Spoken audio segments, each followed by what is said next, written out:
Well, I figured I should do one more video just to sort of show off, like maybe a little bit like the other stuff. So like the other factions in this game, and maybe like jump in and like so show off like what I could have done with like that last mission. Just to throw in there. Okay, so I go in a little gaming dwarf mage here. So let's just say I like murmurs this like demon over here. I could have just done that, so do it right now. Jump in here. Same map, more or less. Let's go this way. No gold, nice. So if I want to actually attack these guys, here's what they actually look like, these dark gods. So you basically have like the basic guy 74. And then you also get this guy here. This is basically the guy you're fighting, Nuftir. The lore of an ancient pantheon, Nuftir is a god of destruction. His power knows no bounds. He will devour all worlds. Basically, this is the guy I could have fought. And let's just say I fight him right now. I could probably beat him if I want to, so let's just see how it goes. Yeah, I don't have all the potions at this point, so... This guy's not at 1200 HP, but it's fine. We can probably still take him. You inflict stun though, but whatever.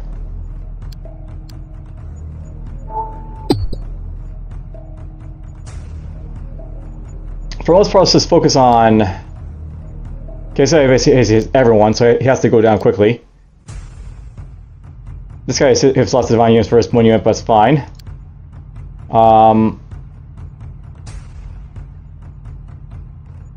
Hit him.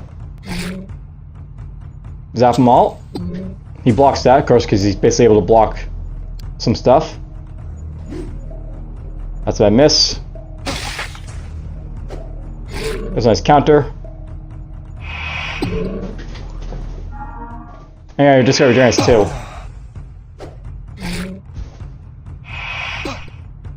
There goes that guy. You're going to hit... Yeah, these guys doesn't do maximum damage at this point, so there's that, whatever. Ugh, the misses. The misses will kill me, you know? There's that guy. And this guy.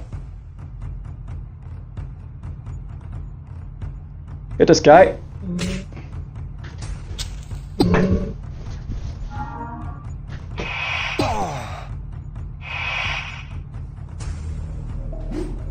I have fun fighting. I'm going to lose this one, but whatever. You basically get to see what the final boss is like. So there's our, that final battle right there.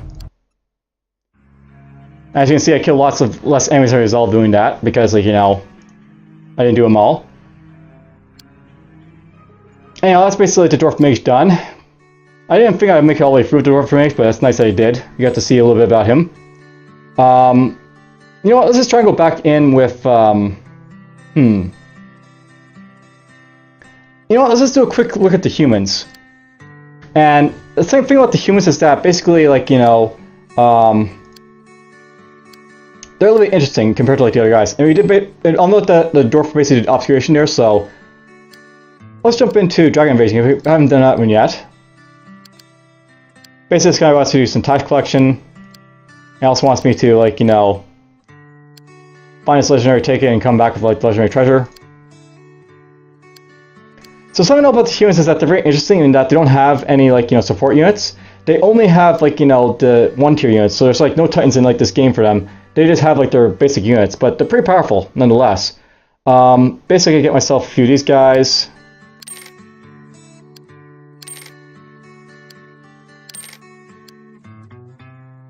And then it's like, like the cultist, which basically, creates barriers for people. The archer, which basically is, an archer. Novice mages.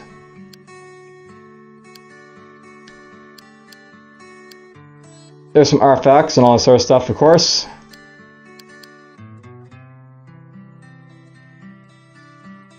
Actually, you know what? Let's just new game this again. I want to really show you off like what the build paths for all these units look like, right? So let's go in here. We're gonna buy one of these guys, one of these guys, one of these guys, and one of these guys. So basically, look at these guys' paths. This is like, you know, they're the archer, you know, hero for like the humans. They basically have a guy who ignores resistance and blocks. I'll note this guy's like, you know, he's very like reminiscent of, I guess, of the ranger and like the Imperial Army of Disciples in many ways. Now here's like their like arch line. So something I know about like the humans that they have like, you know, archers that like go in like the dark and like the light and all that stuff. Down here you basically have like these like, you know, brigands, bandits, and assassins. Over here you basically have like, you know, an archer, an avenger, and then an altar. And this guy, as you can see, basically like he's got like, you know, if you're like negative reputation, basically get like, you know, an increased amount of cost. So you don't want to go too negative with this guy. We'll also go down here, play shot bar and night sniper. This guy basically, if you have high fame, you get a nice little discount on him. There's like, you know, the squire. Interesting about the squires is they have like two paths. Basically, they have like, you know, sort of like lorded path. So you have like paladins and stuff like that, and then you have like a you know, regular type of troop type path. These guys down here are very interesting in that like you have like, you know, the knight, the noble knight, and then you have like the champion and like the aristocrat. These guys here, the aristocrat and the champion, basically they're very powerful in that they have lots of armor. And I think the aristocrat has like a stun, so basically you can like, you know, stun guys. And it's basically a fast initiative because it's basically on a horse. Over here you've got like the paladins, the warriors of the lord, and this guy gives you a positive reputation when you basically get him. You get the dark paladin, who gets to, you know, goes to the negative part. The dark overlord, and of course the Anvil Chaos. This guy is, of course, the guy you see in those like darkness events. Basically, it's like, you know, I'll note this guy isn't really that like, you know, worth buying, even though it's like the discount for him, but he's there. Down here we basically have the cultists. The cultists basically are like, you know, your support unit for like the humans. Unlike like, you know, basically what they just try to do like the units and like, you know, this guy who's developed this game. He made it so like the units for like each faction were like very distinct and different. So the dwarves basically have like their guys that like, you know, produce like, you know, defensive barriers for your guys, or like defensive like, you know, armor for your guys that, you know, reduces their damage, and like they have like those guys that can heal. These guys here though, they got like the cultists and like, you know, basically they produce barriers for like all your troops or like some of your troops. Dark Angel, Doomed.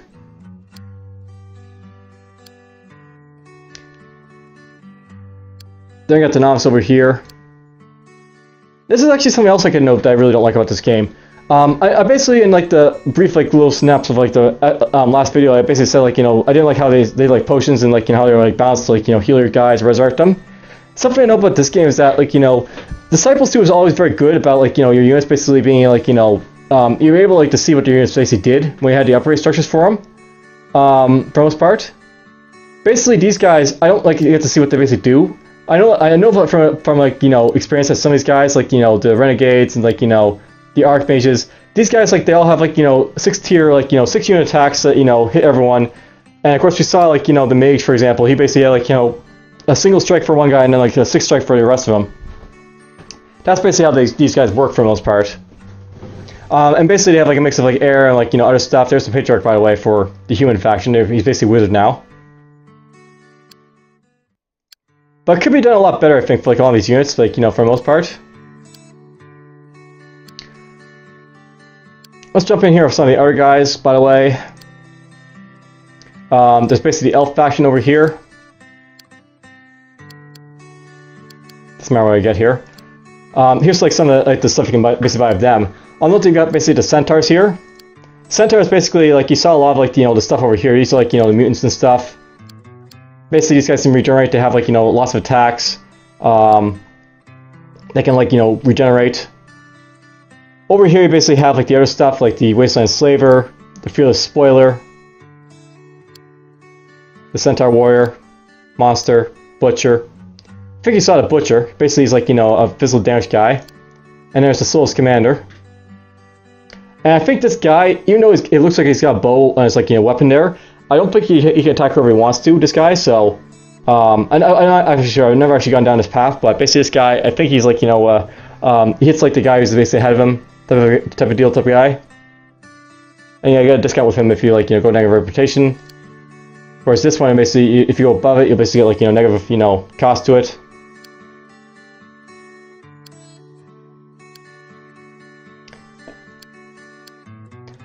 I know as well that the mages for like the elves are pretty interesting.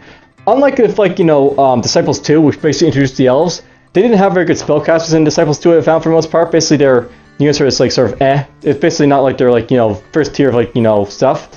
But elves basically have very interesting like spellcasters in this game. I'll note that one of my favorite ones to get is actually the Lord of the Forest down here. This guy down here, the Lord of the Forest, basically has a petrification ability, and it's really powerful to have. So if you can get down to this guy, he'll basically petrify your guys for you. Though this guy's like the one who gets the discount. This guy's the one I really suggest getting. He's really worth it. There's also like some of the storm over here, and like the Draughter. These guys like do some stuff. They're basically air damage type of guys. These guys are like earth and water and fire and all that stuff. This guy inflicts fire. These guys inflict earth. I think these guys inflict like water or air. These guys over there. Archers. Nice thing about the elves is that they have fairly decent archers for the most part. They basically have like the Huntress, the Dark Ranger, the Invisible Warrior, the Dark Essence. These are like your negative line guys. And over here you got like the more like stout and beautiful type of guys, I guess. Well, he's not beautiful, but there's like the Scorpion basically.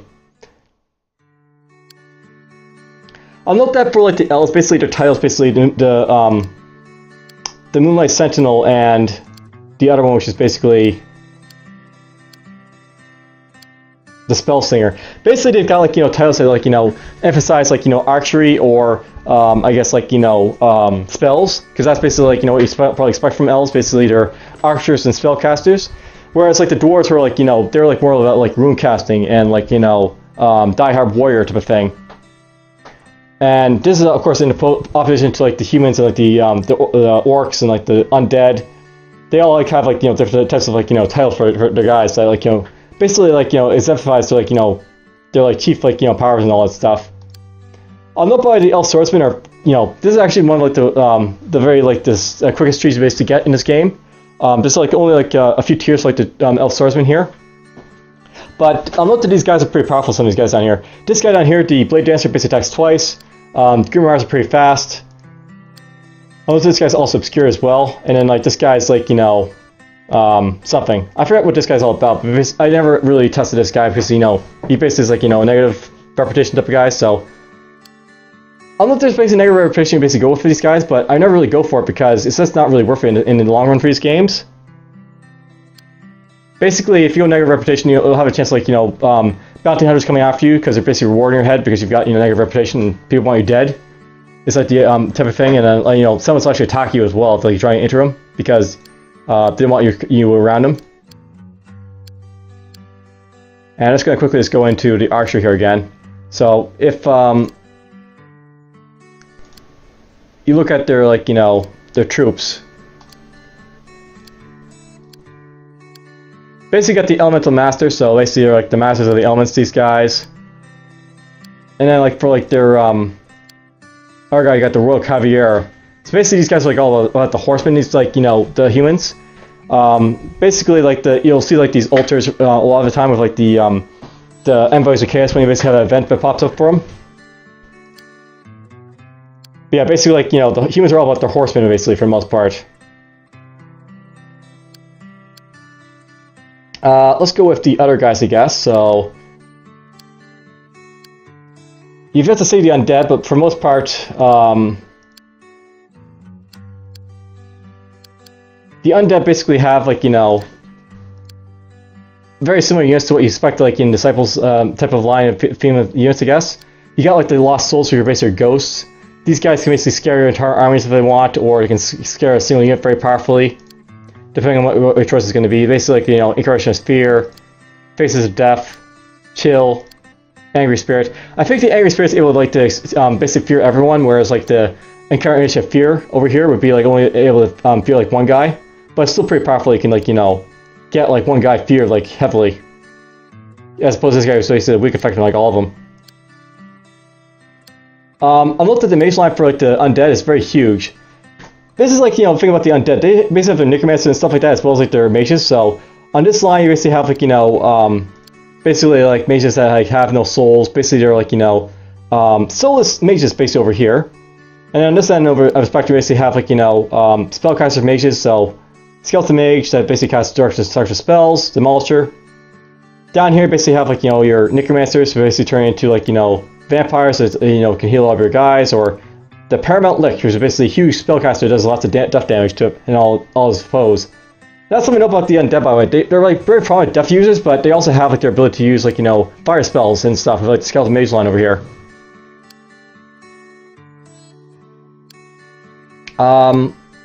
There's the Grave Worm. Basically, this is like, you know, their support tree line. Unlike like in like, you know, Disciples 2, like they have a lot more like support units going for them. So they have like the Keeper of the Crypt over here, who can turn into like a Dragon of Doom. You can turn into a Dracolich, which is basically like, you know, the undead spellcaster. Or you can turn into the Ice Dragon, which is basically, you know, a living dragon that basically kills stuff. Or they can go the like, you know, skeleton route, where you have like Bone Dragons. They can turn into like Dragon Necromancers, or Hope's Devourer, or, you know, the Smashing Horror. I'm actually a big fan of like the Dragon Necromancer, because basically the Fathers of Darkness. Basically the Fathers of Darkness line is like, you know, vampire type of line in this game. But like, you know, they like, you know, resurrect people, whereas like, you know, the Dread Knights, like, you know, about like, you know, smashy pashy, where, you know, you'll dread your approach for the most part. But basically something else about this game is that, you know, if you go with like the Fire of Darkness, their units, like, you know, discount for your units are like all very, very, very powerful healers. So like the easy mode basically for like if you go the undead, basically if you go Fire of Darkness, you have like the healing mode for your guys. Whereas the Dread Knights are basically all about smashing guys that do a lot of damage to, like, up front and personally to things. And by the way, note that, like, you know, you have like costs like reputation when you get these guys and food, so some reputation costs for stuff you have to watch out for. So this costs you like food, this costs you food, this guy costs you food and reputation, this costs you no reputation, it just costs you food.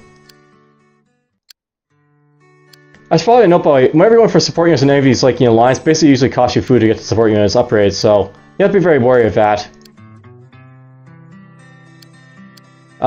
There's the Skeletal Warriors. Down here, we got like the Life Stealers and the Lord of Darkness down here. I think the Wraith Guard is basically the equivalent of like, you know, the guard units for the undead. Basically, they're like very durable units. And then over here, we've got like, you know, Death Messengers and Enslavers and Deadly Ties. These guys can hit twice, I think it is. These guys can hit like once and then like once at range. And the Deadly Ties are like, you know, whatever. That's basically it for the undead. Basically got like, you know, very, very powerful mages, fairly interesting undead, and, you know, more powerful support units. It's very different from like the distinct from the undead in like, you know, Disciples 2, and that like, you know, the undead here are actually like, you know, really, really powerful. They can actually kick ass and chew bubblegum, so to speak. And let's just go quickly through with the orcs, I guess, so you can see their units. I never really went in with like the, you know, description of what the orcs basically are all about, but basically, the orcs are very interesting in that they have lots of like, you know, well, let's just go from one by one. Basically, you got like, you know, these like, you know, acolytes who can turn to like witch doctors or like ranged units, and you know, they're basically like very shamanistic, these guys. So you have like, you know, witch doctor disciple, witch doctor, and then like the lightning lord. These guys are like, you know, they're very basic spellcasters that hit like all 6 units around, or you can have like the renounce here. If you remember this guy, he was basically the guy who offers a dark ritual to you. He's like a negative line if you want to go for it. Basically gets you a massive discount if you go for him. So he's very cheap to get. Though if you get this guy here, basically you'll have like, you know, very cheap tribal witches if you go for him. There's a Berserker. He basically hits twice. I never really fought much of Berserkers. I think these guys really should be able to regenerate, but for the most part they don't. Basically this guy's where it's really at, mainstay of the tribe. This guy basically has the ability to block attacks, so he can block an attack and then, like, you know, not take as much damage as a result.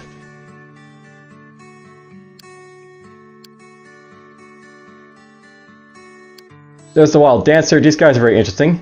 I want to note that the orcs actually have one of the most interesting support units in the game. They got something called the Alchemist.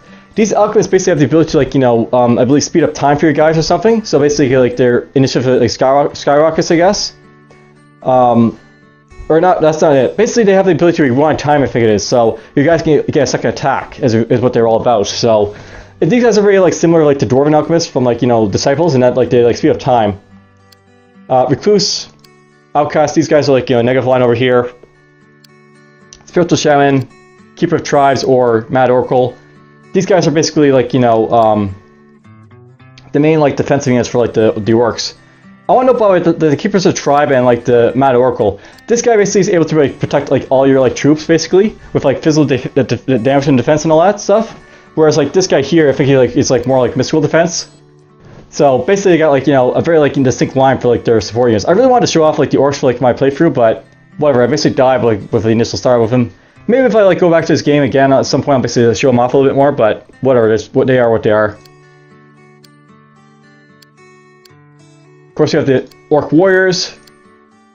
Now, I want to know with the Orc Warriors, I was actually going to probably do something very similar to what I was going to do with the Dwarves. And that basically over here, they've got like, you know, a fire thrower. This guy's basically similar to like, you know, the units in like, you know, the Dwarven side, I guess, of things where like they can like, you know, have ranged attacks. This guy here, the fire thrower, he basically hits all the units on the other side. So basically, like, you know, he has a 6 area attack type of attack thing. And it's very interesting to use because he basically like inflict a lot of damage as a result. As opposed to like going down this line here, for example, I basically have like, you know, just the basic soldiers and stuff. Skilled Fighter, Chosen, Head of a Tribe, Sword Master. These guys are all actually really powerful for the most part, by the way. Sword Master I think is very powerful as well, but I can't remember. I never actually used him, but I remember looking at him. It's actually pretty powerful to have. But this guy's always cheaper for us to get because, you know, he has a title thing on him. Oh, by the way, the Prisoner of Hell here, he's got very, like, you know, basically if you have 300, like, negative reputation, you can basically get him, but this guy here, I never actually thought very much of him, even when I was, like, going down this line, because I did actually once, like, get the far forward, but, you know, this guy did not look appealing at all, for the most part, this guy here. Basically, this guy's, like, you know, a hellbound type of orc. And, of course, you got the Minotaurs over here. Minotaurs are basically, like, you know, I want to the Minotaurs actually probably the most interesting of like the support units in like this game. Basically, you've got like, you know, the mature build here, Minotaur Caster, Uncontrollable Beast, and like, you know, Destroyer of Worlds over here. These guys are like a caster line for like the Minotaur support units. But over here, you've also got like some very interesting units as well. Basically, you've got like, you know, Minotaur Warrior. You got Stone for Orcs. Basically, it's like a range unit for like the orcs. Basically, this guy hits whoever he wants to once.